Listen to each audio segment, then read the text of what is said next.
If there's one thing that humans have always been good at, it's creating garbage. Human beings have always left trash behind wherever they go. Archaeologists love this, since human garbage can help us better understand the people of the past based on the things they threw away. But modern people? Well, our trash isn't as valuable, to say the least. In today's world, garbage has become more than just a nuisance. It's an environmental problem, a socio-political problem, and in many cases, a humanitarian problem.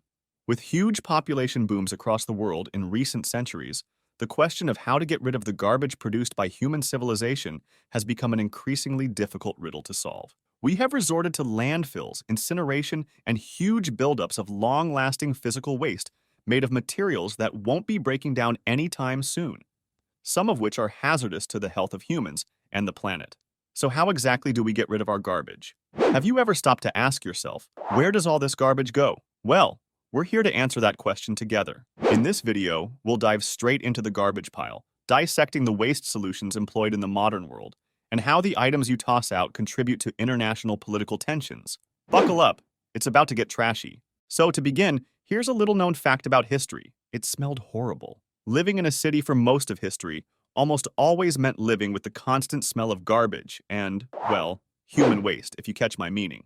In fact, the city of London got so smelly that the summer of 1858 was known as the Great Stink, since the Thames River stunk so badly from all the human and industrial waste.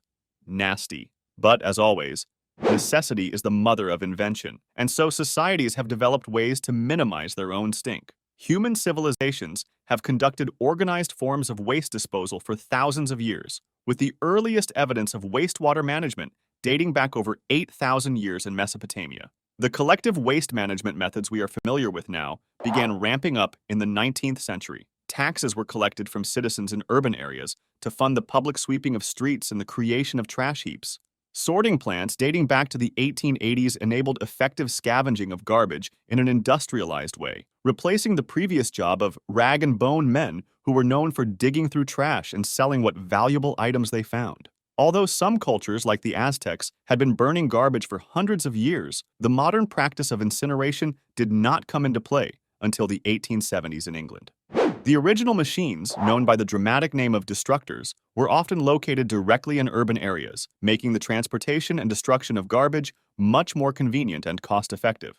More importantly, the process of incineration could be used to produce energy and even central heating, and the excess ash could be mixed into concrete and used for construction.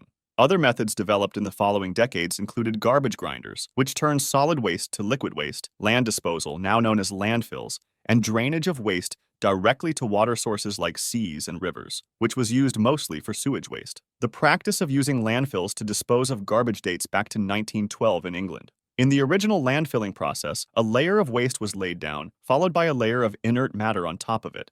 Inert matter refers to any inorganic matter that will not grow life, so basically, anything other than seeds, like soil or rocks. Landfilling quickly became the most common form of waste disposal. By 1950, 60% of garbage in England was being sent to landfills. Landfilling was cheap and convenient, since the only thing it required was a big empty space of land near an urban center. This would set the stage for the modern use of landfills and, in turn, the modern garbage crisis. We all dispose of our waste every day without considering where it's headed.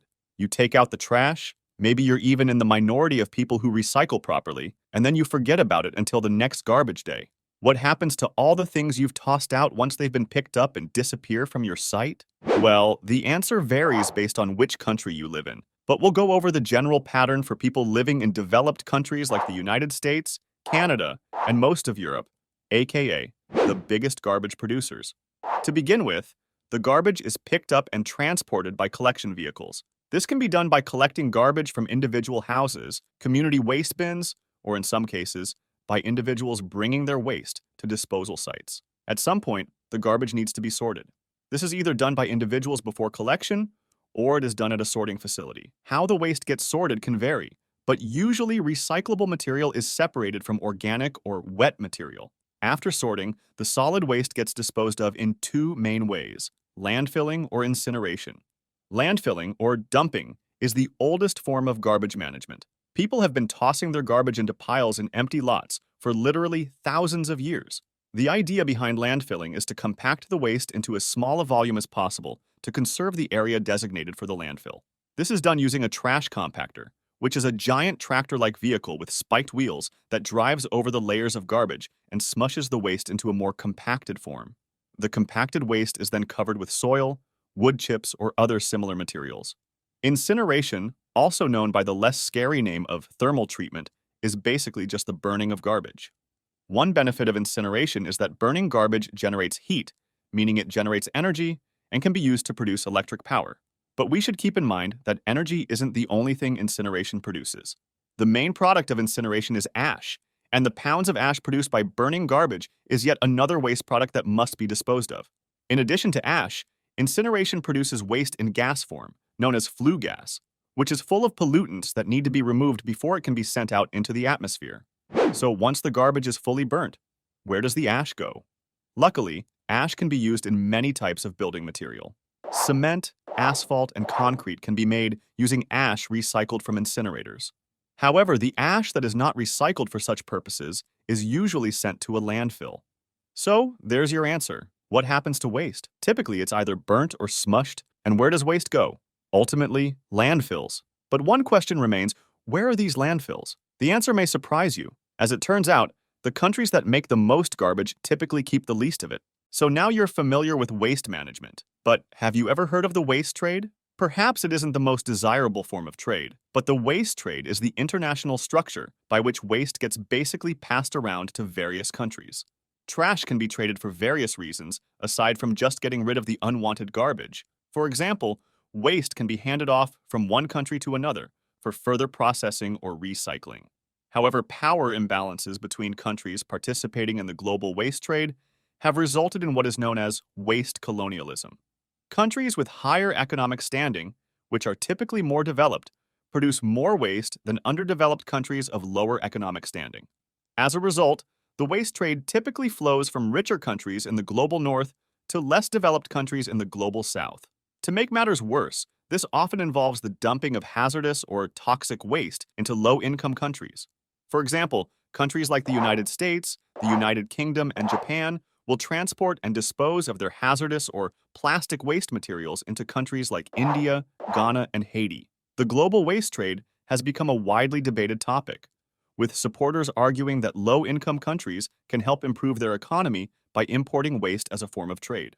However, the overwhelming movement against waste colonialism in the global waste trade point to the negative health effects, environmental effects, and lack of resources needed for the countries accepting the waste to deal with it and dispose of it properly. They argue that the people truly affected by the world's overproduction of waste are the poor masses of the underdeveloped countries that didn't even produce the garbage in the first place.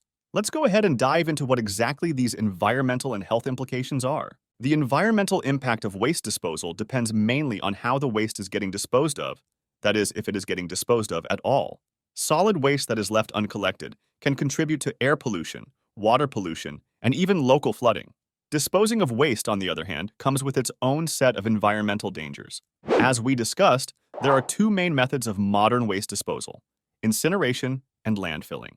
When it comes to incineration, the environmental problem is pretty obvious: air pollution. It can't be good for us to be burning all our garbage and then putting it out into our environment in gas form. It also can't be good for us to breathe, but we'll get to that a bit later. As we mentioned before, one of the waste products of incineration is flue gas, which contains pollutant particles from the burnt garbage.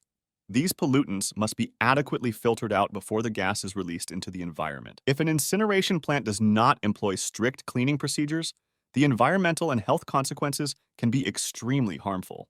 Now let's take a look at the environmental impact of landfilling. One of the biggest issues with solid waste is methane, a greenhouse gas, which comes from organic materials thrown away as garbage. These organic materials decompose in the landfills and release methane as a byproduct, a huge amount of methane making up about 5% of the total greenhouse gas emission globally. Greenhouse gases contribute to global warming and climate change by trapping the sun's heat and warming the planet, causing disastrous effects worldwide. Human waste will always have negative health impacts on other humans, whether it's lying in the street or being burnt up and released into the air we breathe. Solid waste that is uncollected is a problem in itself, especially in low-income countries. Uncollected garbage can lead to respiratory issues and the development of diseases like dengue fever. Additionally, waste can pollute local water sources, resulting in waterborne diseases. International efforts have been made to improve waste management, lessen the environmental effects, and prevent continued waste colonialism and dumping of hazardous waste specifically into low-income countries. The most successful outcome of these efforts was the treaty formed at the Basel Convention in 1989, which is ongoing and involved 191 parties. The main goals of the Basel Convention were to prevent the transport of toxic waste into low-income countries, to reduce the level of toxicity of this waste, and to help developing countries dispose of their own hazardous waste correctly and safely. Unsurprisingly, the United States is not a party to this treaty. In 2019, the Basel Convention Treaty was amended to include the regulation of plastic waste, which is becoming a highly concerning problem for environmental and human health. To conclude the video, I'll leave you with an infamous case of failed international waste disposal. This is the story of the Khian Sea cargo ship, which was a Liberian vessel carrying 14,000 tons of incinerator ash from Philadelphia in 1986. The ship sailed around for 2 whole years, trying to find somewhere to unload the ash, with every location refusing to accept their hazardous waste. The ship even changed its name several times to try and hide its true identity, as it was becoming more and more infamous. Eventually, it dumped some of the ash in Haiti, and the rest, the remaining 10,000 tons of ash, in the Atlantic and Indian Oceans in 1988. Needless to say, it's no shock that the Basel Convention came only a year after this disaster. The practice of dumping the waste of developed nations into low-income countries is a controversial practice, allegedly condemned by the international community, but which continues across the world to this day. One thing is certain: humans will never stop creating garbage. It's a part of human civilization, and unfortunately, one that only seems to increase with time. If you enjoyed this video, you'll definitely like this one about a little-known territory of France that is in South America. Make sure to check it out and leave your thoughts in the comments.